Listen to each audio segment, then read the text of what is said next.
नहमदुहु व नुसल्ली अला रसूलिहिल करीम अम्मा बाद फ़अऊज़ु बिल्लाहि मिनश शैतानिर रजीम बिस्मिल्लाहिर रहमानिर रहीम। अज़ीज़ान गिरामी, आज मैं आप लोगों के सामने वुज़ू करने का जो सही तरीका है वो लेकर हाजिर हुआ हूँ। अल्लाह करीम की बारगाह में ये इल्तजा है कि मौला हमें फ़िक़्ह के मसाइल जो हैं सही तरीके से इसको सुनाकर इसको अपनाने की तौफीक अता फरमाए और सही मानों में इस पर अमल करने की तौफीक अता फरमाए। क्योंकि मेरे आका अलैहिस्सलातु वस्सलाम आपका फरमान है कि जिसने फ़िक़्ह का एक मसला सीख लिया तो फ़िक़्ह का एक मसला सीखना और सीख कर उस पर अमल करना ये 1000 रकात नफल पढ़ने से भी ज्यादा अफजलियत रखता है। यानी कि जो बंदा जिसको मसले का पता न हो वो 1000 रकात नफल अदा करे और दूसरी तरफ इंसान एक मसला सीख ले और उस पर अमल करने लग जाए, उस पर अमल पैरा हो जाए तो 1000 रकात नफल पढ़ने से ज्यादा अल्लाह ताला दीन का एक मसला सीख कर उस पर अमल करने वाले को ज्यादा सवाब अता फरमाता है। सबसे पहले हम ये जानेंगे कि वुज़ू के फर्ज कितने हैं। तो कुरान पाक में रब ने इरशाद फरमाया, अपने चेहरे को दो, अपने हाथों को कोहनियों तक दो और अपने सरों का मसा करो और अपने पांव को टुकनों तक दो। यानी कि कुरान से ये साबित हुआ कि वुज़ू के 4 फर्ज हैं। नंबर 1 चेहरे को धोना, नंबर 2 हाथों को कोहनियों तक धोना, नंबर 3 अपने सर का मजा करना और नंबर 4 अपने पांव को टुकनों तक धोना। अब सुन्नत तरीका क्या है? सबसे पहले बिस्मिल्लाह शरीफ पढ़ेंगे, उसके बाद 3 मरतबा अपने हाथों को यहां तक धोएंगे, फिर उसके बाद दाएं हाथ से 3 मरतबा कुली करेंगे। अगर मिसवाक मुयस्सर है तो मिसवाक करेंगे, अगर मिसवाक नहीं है तो अपने दाएं हाथ की उंगली के साथ पहले ऊपर वाले दांतों को साफ करेंगे, फिर नीचे वाले दांतों को साफ करेंगे। उसके बाद 3 मरतबा दाएं हाथ से नाक में पानी डालेंगे और बाएं हाथ की सबसे छोटी जो उंगली है इसके साथ अपने नाक को साफ करेंगे। उसके बाद 3 मरतबा अपने चेहरे को धोएंगे। अब चेहरा है कितना?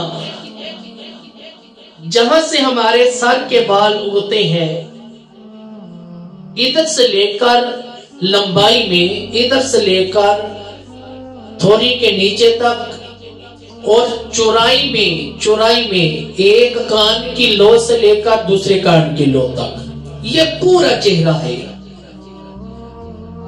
3 मरतबा अपने हाथों को पानी लेंगे अपने हाथों पर और अपने पूरे चेहरे को धोएंगे। फिर उसके बाद पहले दायां बाजू धोएंगे इस कोहनी तक, फिर बाएं बाजू को कोहनी तक धोएंगे। फिर उसके बाद पानी लेकर 3 मरतबा पहले दाएं बाजू से गुजारेंगे, फिर बाएं बाजू से गुजारेंगे, फिर उसके बाद सर का मसा करेंगे। चौथाई सर का मसा करना फर्ज है और पूरे सर का मसा करना सुन्नत है। अब मसा करने का मैं आपको तरीका बता देता हूं। मसा करना किस तरीके से है? सबसे पहले ہم اپنے ہاتھوں کو اس طریقے سے کریں گے اور یہ جو 3 انگلیاں ہیں ہماری، اس کو اس 3 انگلیوں کے ساتھ اس طریقے سے ملا لیں گے۔